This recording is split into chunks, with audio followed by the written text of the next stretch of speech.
Welcome to the Redefining High Performance podcast. My name is Ty Bennett. I'm your host, and today I have a good friend of mine in the studio, Ben Kjar. And Ben, I can't wait for this conversation because you have a new documentary that is coming out. I had a chance to preview it last night. I took my son, his friend, my daughter. We all came away so inspired. You've created this beautiful masterpiece in a documentary. It comes out January 23rd. We're going to talk more about that. Everybody needs to go see it. But I'm excited to jump into your story. Thank you for being here. Thanks for having me, brother. Oh man, so grateful to be with you guys, and thanks for letting me come for real. No, the documentary was unbelievable. It was beautiful, and your story to me is so inspirational, and we're going to get into that. But I'm curious, baby, before we do, was the documentary your idea? Was it the producers who came to you and said, hey, let's make this? How did that come about? Yeah, that's a great question. So I've been approached before to do film or documentary, and it just never felt right. 4 years ago, me and my wife were climbing off of Mount Kilimanjaro. We didn't have service for about a week. We get down, get to the hotel, and your phone zing, zing, zing, zing, zing. You get all these messages. One of the voice messages was from a guy named Tanner, and Tanner went to school with me. Tanner Christensen left a message. He's like, hey, Ben, I haven't seen you forever. It frankly sounded like a multi-level marketing ask. Dude, I was like dying.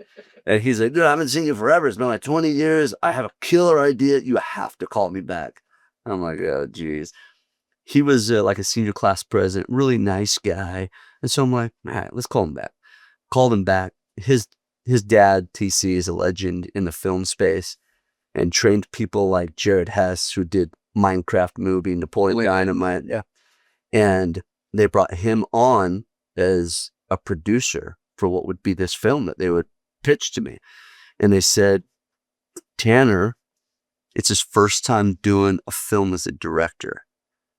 And we're jumping on as producers, Jared and TC. What do you say? And it couldn't have been better, man. Like, such a gift. These people are just phenomenal, honest, so easy to work with, and so detailed. So I got really lucky. Yeah. Well, they've done a beautiful job. Seriously, I can't wait for people to see this. And January 23rd, like, mark your calendar. That is date night. That is what you're doing as a family. I took my 12-year-old daughter, my 17-year-old son. He brought a friend last night. We were able to come, and all of us just came away. Here's the beautiful thing. I love a conversation, a movie, an opportunity where you come away and you're inspired to be your best self.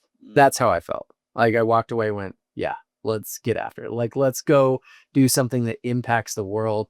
And you're doing that, but let's go back. You are 42 years old now. Take us back to how does this story develop?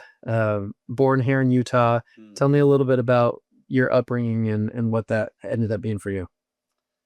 Born in Utah to parents who had 3 kids at that point, and one of 7 right in the middle. And the doctors would come to my parents and they're like, your boy's different, and save your money, not just for the physical things that he's going to have to endure because he has Crouzons syndrome. It's a facial difference. And in different seasons of his life, he's going to have massive surgeries, like 12 to 14-hour surgeries, cutting my head open from ear to ear, traching my throat, wiring my mouth shut, grabbing bones from like my hip and putting it in my face. Total turmoil of trauma in these moments. And then the doctors would say, by the way, save your money for the emotional and mental side of your son's upbringing too.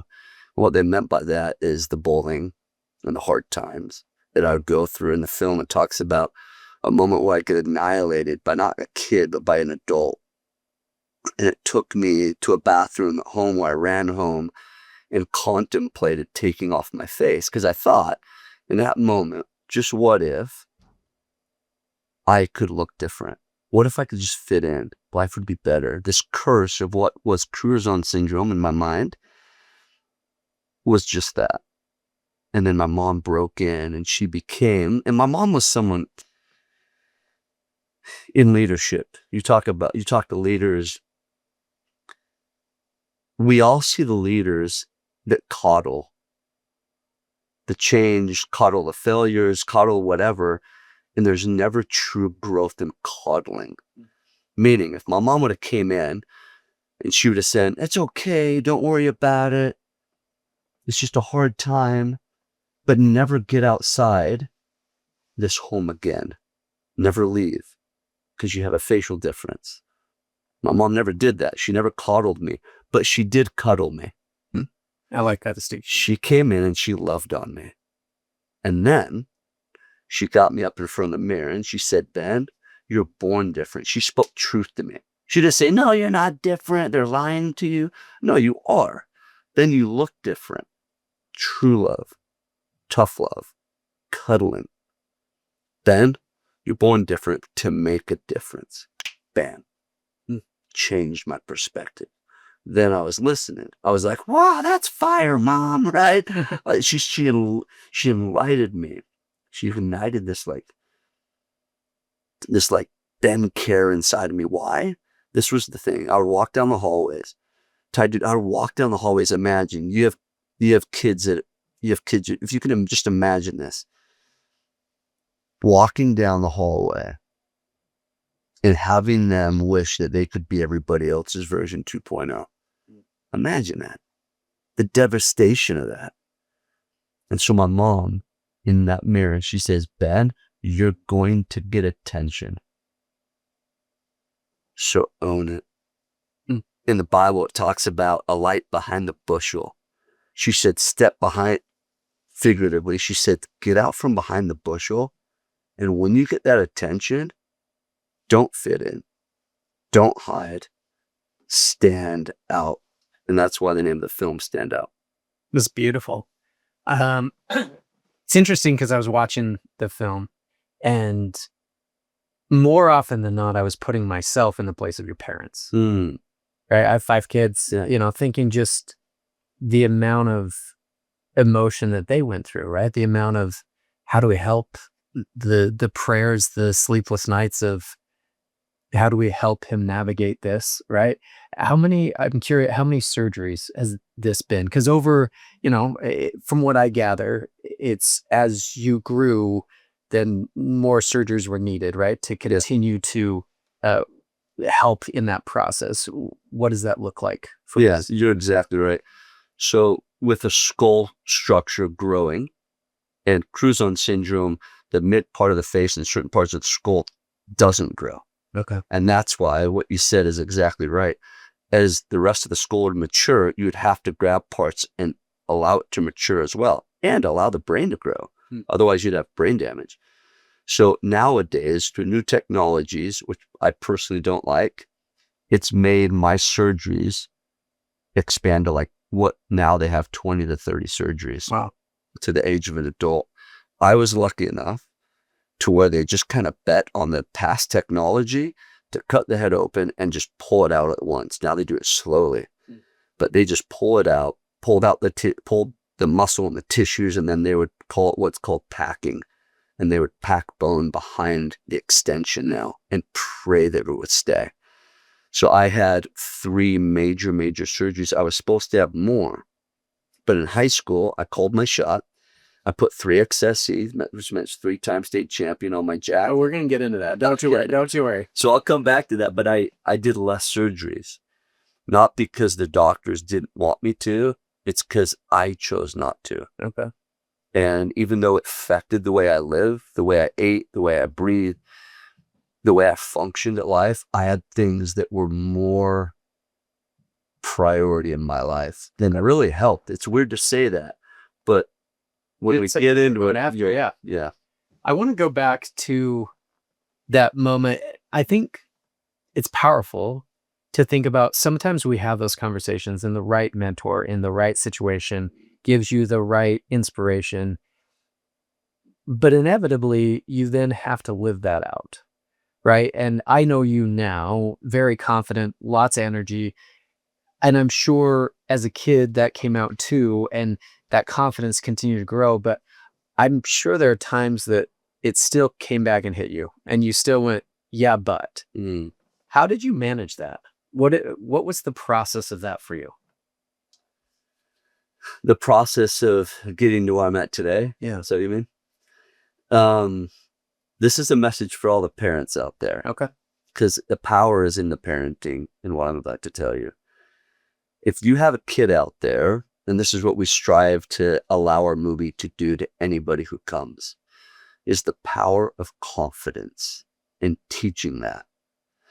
I've coached for many years, and now we speak, right? And we go on and we give power and influence and confidence in other people. That needs to start, it gets to start at home as a parent.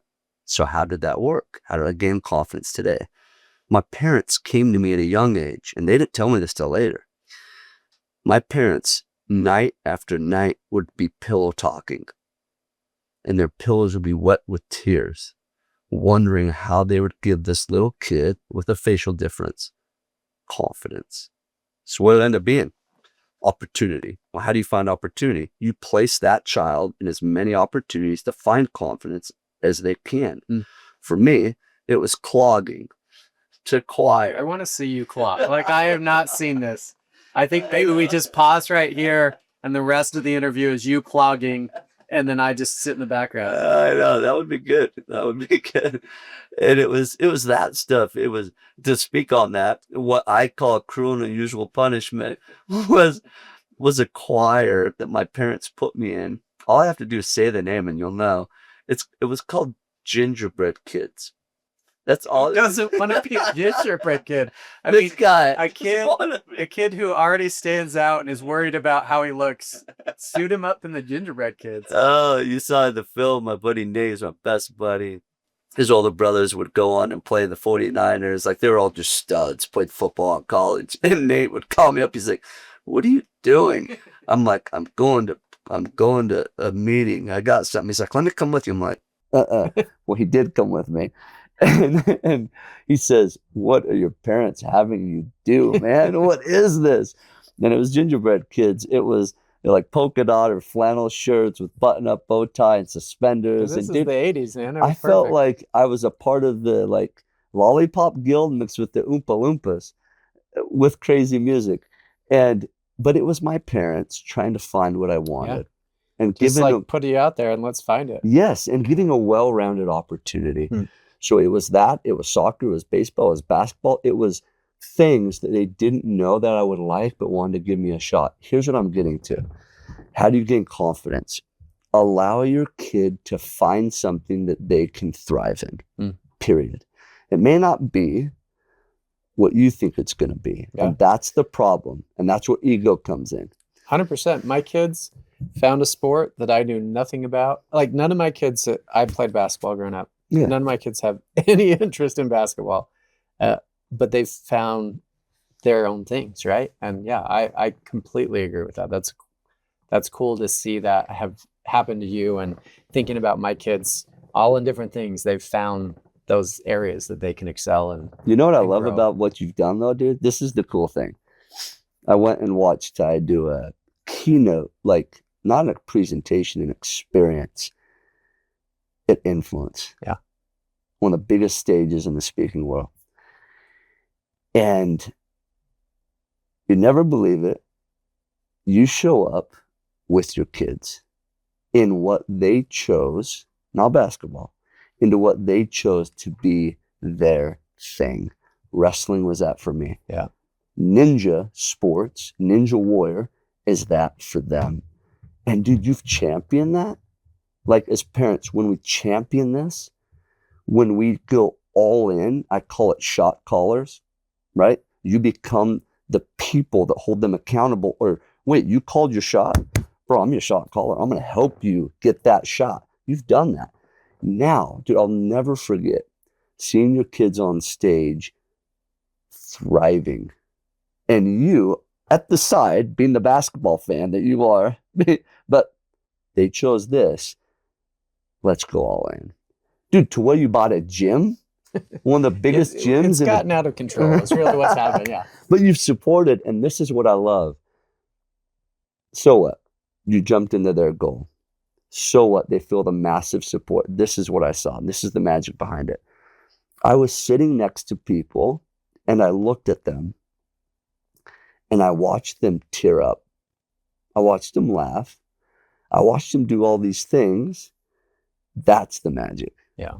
What you chose to let go of, meaning ego, and what you chose to support, your kids' dreams, didn't just impact this relationship. You put it on display to share. But I'll never forget going out in the hallway after and seeing people come out in tears, no joke, and say, thank you for sharing that. That's magic, man.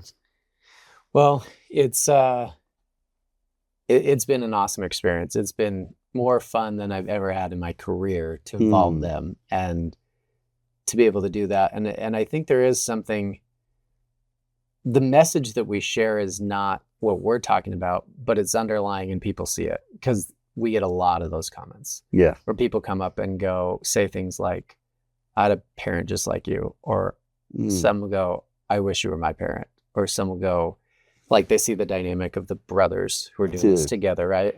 And just go, my brother and I were like that, or my siblings and I all did the same sport and loved it together, you know, different things. So that's been an interesting experience, but, and I'm glad you were there. It was fun to have you in the audience. My boys came away and they're like, dude, Ben's like the ultimate hype guy. He's the greatest. Like, so you found wrestling. Yeah. And I had a brother who wrestled and I think had somewhat of a similar experience where he was tiny, wrestled 103s as a freshman, weighing 92 pounds, lost every single match, right? Wanted to quit, like just got demolished, and then kept progressing, right? Getting better. And it brought something out of him. I'm not a wrestler, but I watched it close and I love the sport because it is extreme. It pushes you. What age did you find wrestling? Walk us through that experience, because you didn't find wrestling, you found it, it found you, it became part of you, and then you owned wrestling in a way that many people never will. So tell us a little bit about your experience. I go to watch my little brother, or my older brother, his name's Luke, and I was just coming off of surgery and I was a little bit too young. So my parents have let me heal up and I'm getting to the tail end of that healing. So I'm like starting to, let's go. And caged up in the hospital. I want to be a part of stuff, but I'm too young. My brother's wrestling in this like youth group, this youth wrestling. And then they go and it's competition time and he's wrestling and I'm just like sitting on the side of the mat, like eyeing all the kids on the side of the mat. I'm like, I bet I could beat him up. I bet I could take him out. If I could just do a couple of these moves, I bet I could do that. And so I would do that. I'd go over, I'd kind of watch what my brother was doing, and it was pure imitation, pure creative imitation. And that's how something starts sometimes, right? So I did that. And at the end of the tournament, I'm like, all right, I got like 10 matches in, more than probably anybody else. Just wrestling random Just kids. grabbing the kids. A lot of them were bigger than me. Getting sweaty. I'm like, yeah, sweaty. I'm out of the hospital. I'm living. Even though I don't know what I'm doing, I'm participating in life, which meant the world to me. My brother gets on the top of the podium and he gets this little medal, probably about the size of a penny. Not big. Awards are over and I don't get a medal. And I remember going to my mom, I'm like, where's my medal? I participated more than these guys. And my mom's like, well, you're too young. You weren't part of the high school coach who was putting on the program, who ended up being my high school coach later, Bart Thompson. He saw what was going on and he came over to this little boy that looked different, still a little swollen up, coming out, just changed my life in this moment. And he looked at my mom and he said, hey, I got this. And he picked me up and put me on the top of the podium in what would be a life-changing moment. And he said, and he without me paying, he just saw this moment to impact me. And he grabbed the medal and put it over my head. He said, you win the award for wrestling the most matches. And from that day forward, it gave me hope that even though I may not feel like I belong, I'm going to jump in anyway. I'm going to defy the odds. I'm going to say, watch me. and I'm going to stand out. And that gave me like a little bit of swagger. I was wearing my medal around town, right? And that was my start, man, to what would be wrestling. So you keep wrestling in this youth program through junior high, start getting better and better. But then you go into high school and you do something that I've never heard of anybody doing, and I don't see why anybody ever would. But you call it calling your shot. Tell us what you did your sophomore year. Babe Ruth did it. Yeah. Pointed out center field, right? In the World Series. And people are like, mocked him. They're like, what's this guy doing? Bam. But no guarantee he called his shot. Everyone was watching. And then he had the right people on his team, people that held him accountable, the shot callers. And he did it in a moment that was pivotal. I call it time. I call it shot clock. Like, you have to set something. You and I both understand there are people who have wanted to run the marathon for the last 15 years. And they never set a shot clock, ever. And for the next 15 years, they'll still say it. Yeah. And there are people that were just like, come on, like, do it already. I did all of those because I found out with those 3 ingredients of success, I found out that if you follow the 3 ingredients of success, calling your shot, making your goal super clear so that other people can even see it and hold you accountable. Get the people in your corner that will actually hold you accountable the right way, your shot callers, the people that will do it with you, not just say, come on, do it, but will be in the ring, in the foxhole with you. I call them my battle buddies. Lastly, set a time limit on it. My sophomore year, my goal was to be a 3XSC, 3-time state champion. My high school had never done it. Why would this little Crouzon kid be able to do it? Why? For me, it was literally the only way I could see living my life. What do I mean by that? Crouzon syndrome, I couldn't control. Guess what I could control? My input, my effort, my attitude. I could control. My friend, Henry Cejudo, one of the youngest Olympic champions ever, now 2-time belt holder in the UFC, he told me this, Ben, dreaming costs nothing. It takes a price to achieve it, but it costs nothing to dream. I learned that. And so I did at a big level. After my sophomore year, after winning and going undefeated my sophomore year, my parents bring to me a Letterman's jacket for early Christmas gift. And they said, it's really expensive, so choose your patches wisely. Now, if you know what a Letterman's jacket is, you know they're expensive, $300, $400 or whatever. So I told my parents all my patches I wanted, and they said, you got one more spot on your shoulder. What do you want to put? I said, 3XSC. And they said, what does that mean? And they knew what it meant. They're like, are you sure about this? I'm like, 3XSC means 3-time state champ. They're like, Ben, everybody can see this. I'm like, heck That's yeah. the point. That's the point. And then I chose, once I did that, to disobey average. You can't just talk the talk. So what do I mean by that? My coach would, every practice, would say, 20 push-ups, hit it, 20 push-ups. And I knew that I had a chance to make a statement. If I was going to call my shot, I had to do the work. Every practice, every tournament, I had an opportunity to do it, make it happen. Because at the end of the tournament, there was one opportunity to get a gold medal. There's not one person. So the competition was against me and everybody else. So if coach told me to do 20 and everyone else did 20 and only one guy gets a medal, 20 wasn't an option. So it would be 25 or 30. I would disobey what was asked and I would do more. I would disobey average. And when I chose to do that, I would win way before I stood on the mat. What do I mean by that? Dude, I'd get on the scales in wrestling, you have to weigh in, right? And I would look down before I even put on my shoes. And this is where competition gets fun. This is when the journey gets really fun. Before you step on the mat, before you step on the competition, before you step in whatever it is that you're in, whether it's business or school or whatever competition you're in life, before it even starts, when you can look down the way and see all your competitors and say, who's taking second? We would make a joke in our high school. We're like, how many girlfriends are we going to steal today? That's when it got fun, because we had recorded all the hard work. It had been done. They say, hay is in the barn. The work was done. Now, we just had to press play because it was set. It's interesting because our research found that the number one driver of high performance is preparation. That's what you're describing, right? You win in the preparation. You win in those practices. And then you show up and you deliver all the skill, all the effort, all of the work, and that just comes together in that performance, which is beautiful. And you just, I mean, probably one of the best runs in state history in terms of wrestling, right? I mean, it'd be hard pressed to find anybody else who's done that. So sophomore season, you win state title, kind of set yourself up. Walk us through junior and senior season. What does that look like? Junior season comes along. Everyone starts to buy into this mentality of calling your shot.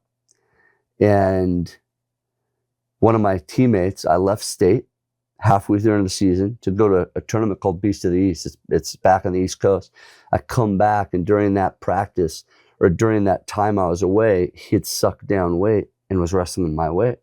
Everyone had cleared out my weight. Like, it was an easy way to the finals. No question, I would have been a 2-time state champion, no question.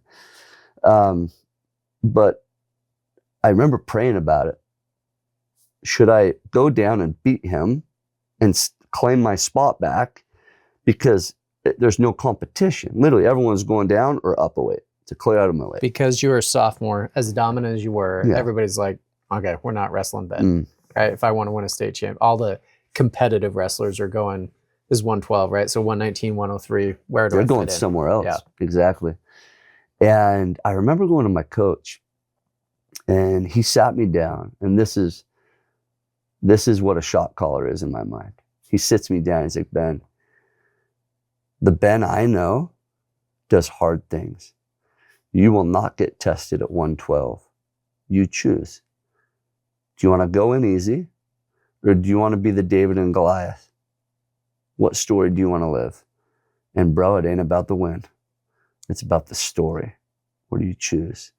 And I sat there in that moment, and here's my coach, Shandell Smoot, also my uncle, who changed my life.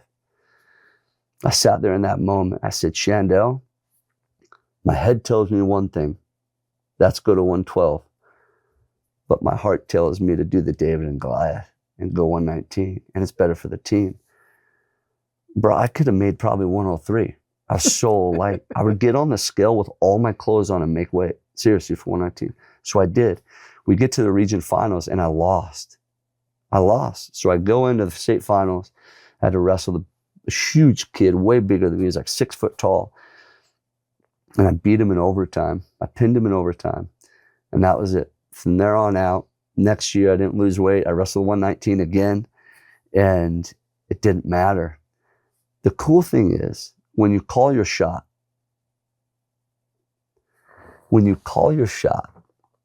other people are watching. And then when you actually start to achieve it, you give them permission to do it. Just like the sub 4 minute mile, Mr. Bannister, right? Yeah.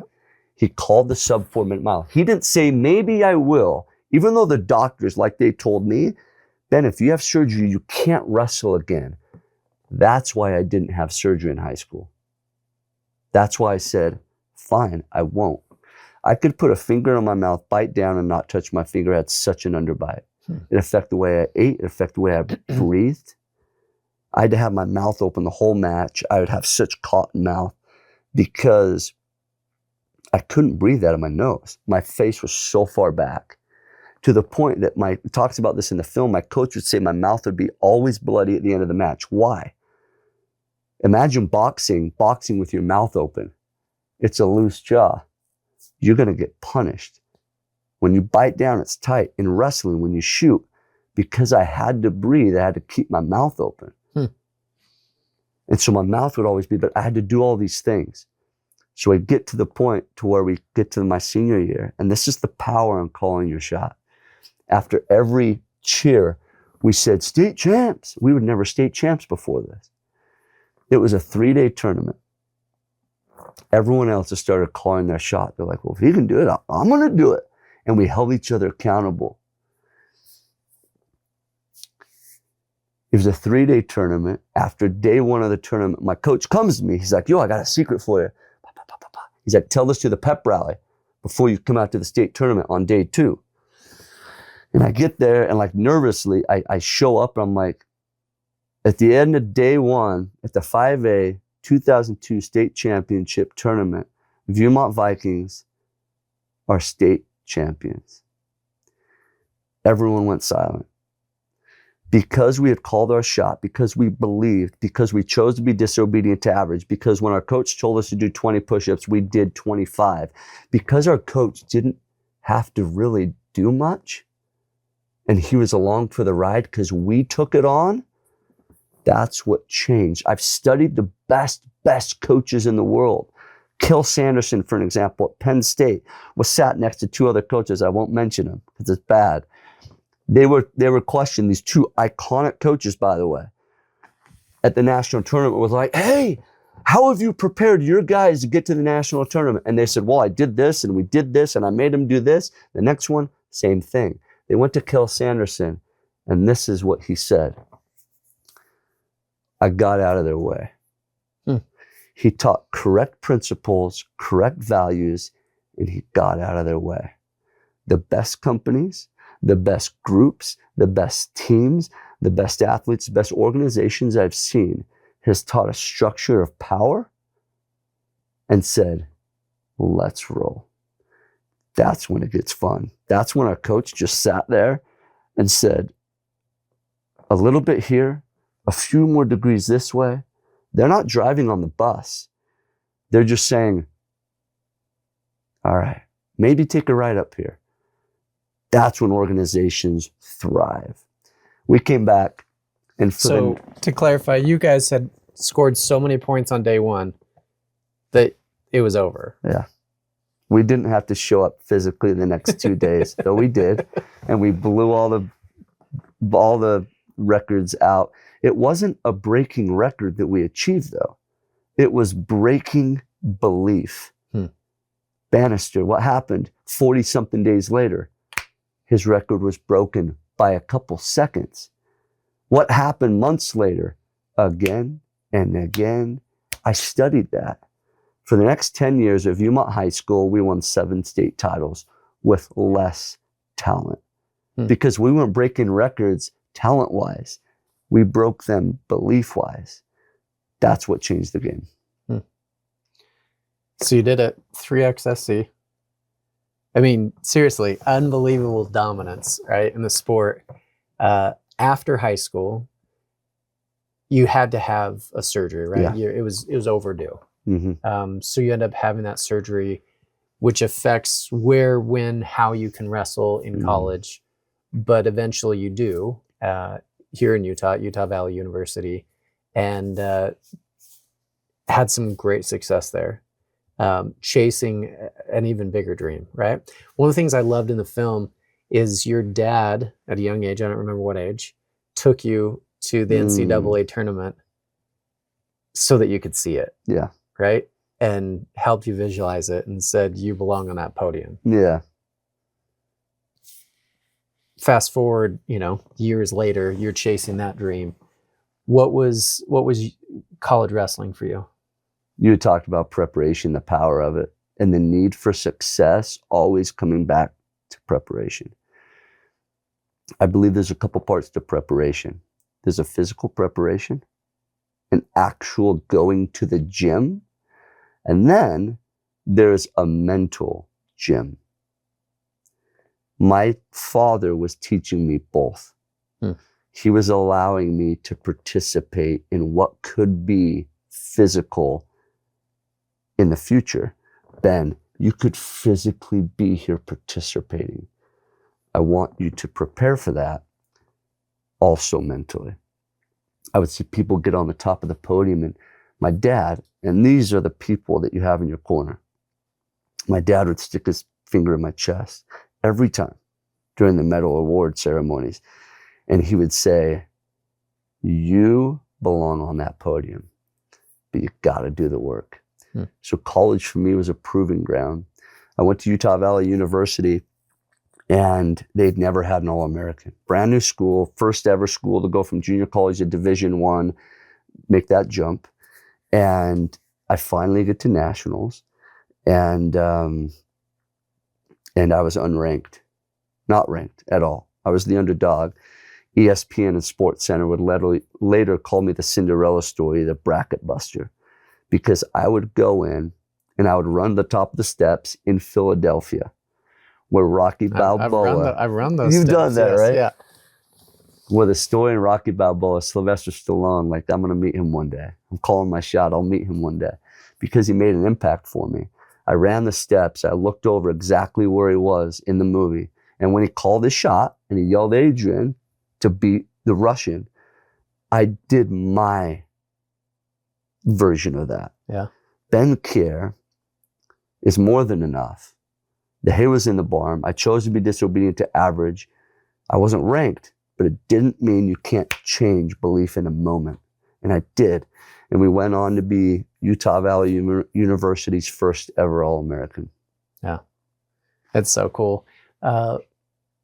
There's so much more to your story that I don't think we're going to be able to get into in this interview, but that's why you have to go see the documentary, right? I mean, just the whole story of you and Nicole and adoptions of your kids, and just the process of that is beautiful. A lot that comes out in the story. But when you made the documentary, they brought this to you. What's your vision? You've put in a lot of work towards this. You guys have been film festival after film festival after film festival. Most of those you've won all the awards and everything, which is amazing. I remember having the conversation with you that this was going to be in theaters last year. At this time, it's taken an extra year because of all of the film festivals you guys have done and pursued. You put a lot of work into this. What's the goal? What do you want to have happen with the documentary, but more particularly with the impact of the documentary? Yeah, it's a great question. Man, there's a lot of outcomes that we want to have, but if I can sum it up in a couple. There's a kid that plays me in the movie, in the recreation. His name's Colton. And I remember doing a breathwork session. And in meditation, they call it shadowing. When you go back to your younger self and you see your younger self and you communicate with your younger self, and you have this, people have had like beautiful breakthrough moments, and I had one time. And I remember being in the middle of this breathwork session, meeting my younger self in the hallway of school, and looking at my younger self, who didn't say much, but just looked at me and like kind of realizing that, oh my gosh, this is me. And I had the opportunity just to look at myself and just be like, I am dang proud of you. And just enjoy the ride, because it's fun. Even though you're fearful, even though you're afraid, even though you're super cautious to do new things because of how you look, and there's going to be people watching along the way, let them watch, Ben. Let them watch. And in the movie, we recreated that. Yeah. Where I see my younger self, this younger version of me, and he goes through this moment. And then I'm able to basically do that and give him a high five. I want every single person, whether you're 5 years old or 95 years old, who lacks confidence, to, for one moment, like, own them and choose to stand out. Because it is really scary if we never feel like we ever achieved the best version of us in this life. Those are the regrets we have.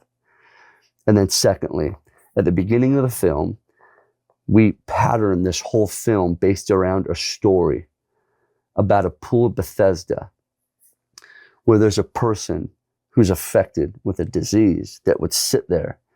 And the story goes that an angel or a heavenly messenger would touch the water. And the first person would go, if they would touch the water, they would be healed. For a lot of my life, and not just my life, for a lot of people's lives, they sit there waiting for other people to move the circumstance in their life. And the whole story, and how we talk about this whole story throughout the movie, is people come and they move the water for me. They're saying, no, let's go. You don't have to sit here waiting. Take what's yours, call your shot, and go get it. And then eventually learning that we're not meant to sit along. We're not meant to sit aside anybody else's circumstance, our own circumstance of whatever that is that's limiting beliefs. We're here to shatter beliefs. We're here to break the rules. We're here to disobey average, and we're here to accomplish the top version of us. If anybody goes away with that belief, then we've done our job. Well, I think you've done the job. I think it's just a beautiful experience. I love that your parents had so much home footage at movies of you, so you get to see you growing up and all of that, and then mix in this beautiful imagery of Colton as you as a kid. This has been fun. I love your story. I'm excited about it. January 23rd, Standout hits theaters nationwide. Please go see it. Take your family, take your friends. It will change you. It will make you a better person. It will make you see yourself differently, grow in confidence, and be willing to jump into that pool, call your shot, and go do it. Ben, thank you so much. Appreciate it. God bless, brother.